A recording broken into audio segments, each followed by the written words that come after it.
शेख हसीना वाजिद जो है वो तकरीबन 15 साल बांग्लादेश में वज़ीर आज़म रहीं और रूल ऑफ लॉ ना होने की वजह से एक दिन शेख हसीना वाजिद को बांग्लादेश छोड़ना पड़ा, रिज़ाइन करके इंडिया जाना पड़ा।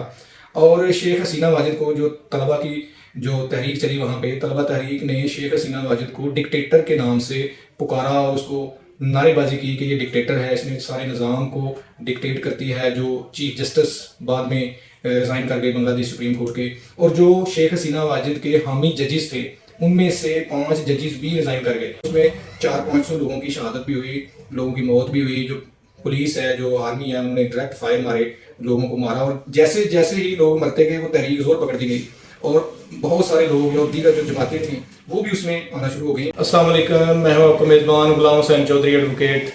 आज का हमारा मौजू है रूल ऑफ लॉ के बारे में। रूल ऑफ लॉ के बारे में चंद बातें जो है वो शेयर करने को दिल चाह रहा था। रूल ऑफ लॉ एक्चुअली है क्या? रूल ऑफ लॉ है कानून की हुक्मरानी, आइन की हुक्मरानी, जो किसी भी मुल्क के मुआशरे के लिए, मुआशरे को चलाने के लिए, मुल्क को चलाने के लिए बहुत ज़रूरी है। कानून की हुक्मरानी होनी चाहिए। कानून क्या है? वो दस्तूर है जो आपके मुल्क में नाफज है।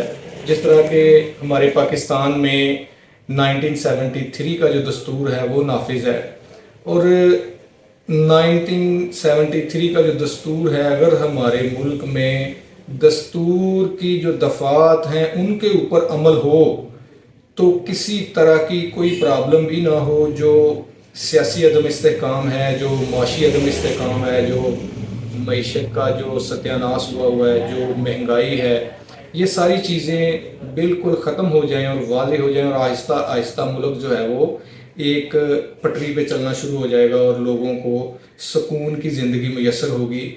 रिसेंटली आपने देखा है जो बांग्लादेश में हुआ, बांग्लादेश में जो शेख हसीना वाजिद की जो गवर्नमेंट थी, शेख हसीना वाजिद जो है वो तकरीबन 15 साल बांग्लादेश में वज़ीर आज़म रहीं और रूल ऑफ लॉ ना होने की वजह से एक दिन शेख हसीना वाजिद को बांग्लादेश छोड़ना पड़ा, रिज़ाइन करके इंडिया जाना पड़ा।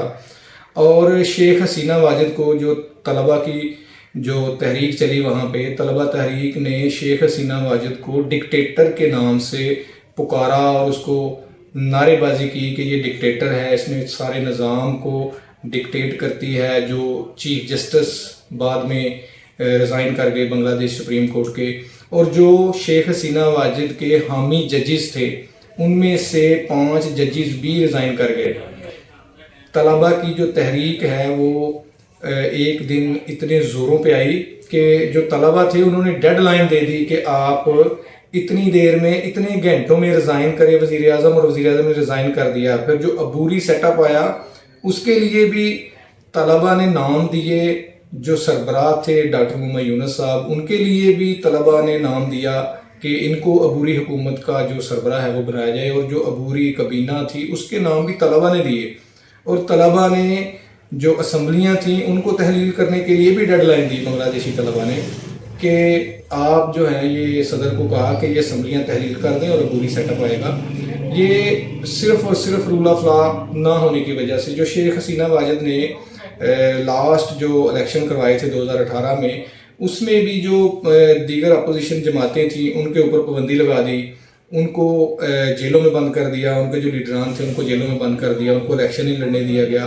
जमात इस्लामी और जो उनकी नेशनल पार्टी है उस सब ने इलेक्शन का बाइकआउट किया। 2024 में जो इलेक्शन हुए, 2018 से लेके जो उनकी खालिदा ज़िया थी अपोजिशन लीडर, वो भी जेल में थी, और जो दूसरे लीडरान थे जमात इस्लामी वगैरह के और मुख्तलिफ दीगर जमातों के जो अपोजिशन के अरकान थे वो भी सारे पाबंद सलासल थे, वो भी जेल में थे। और जो दीगर पार्टियां या उनके जो अहदेदार रह गए थे उन्होंने इलेक्शन का बाइकआउट कर दिया, और शेख हसीना वाजिद जो है इस तरह के इलेक्शन के बाद असम्बलियों में पहुंची और वो जीत गए। और जीतने के चंद महीनों के बाद ही जो तलबा की तहरीक है वो चलना शुरू हुई। और ये तहरीक क्या थी? छोटी सी एक उनकी बात थी कि आप जो कोटा सिस्टम है उसको ख़त्म करें, जो मुलाजमतों में कोटा सिस्टम है उसको ख़त्म करें। इतनी सी बात पे वो तहरीक इतनी ज़ोर पकड़ गई और उसमें 400-500 लोगों की शहादत भी हुई, लोगों की मौत भी हुई। जो पुलिस है, जो आर्मी है, उन्होंने डायरेक्ट फायर मारे, لوگوں کو مارا، اور جیسے جیسے ہی لوگ مرتے گئے وہ تحریک زور پکڑتی گئی، اور بہت سارے لوگ اور دیگر جو جماعتیں تھیں وہ بھی اس میں آنا شروع ہو گئیں۔ اور اس کو ہم جو دیکھتے ہیں، ہم اس تناظر میں دیکھتے ہیں کہ رول آف لا نہ ہونے کی وجہ سے سارا کچھ ہوا۔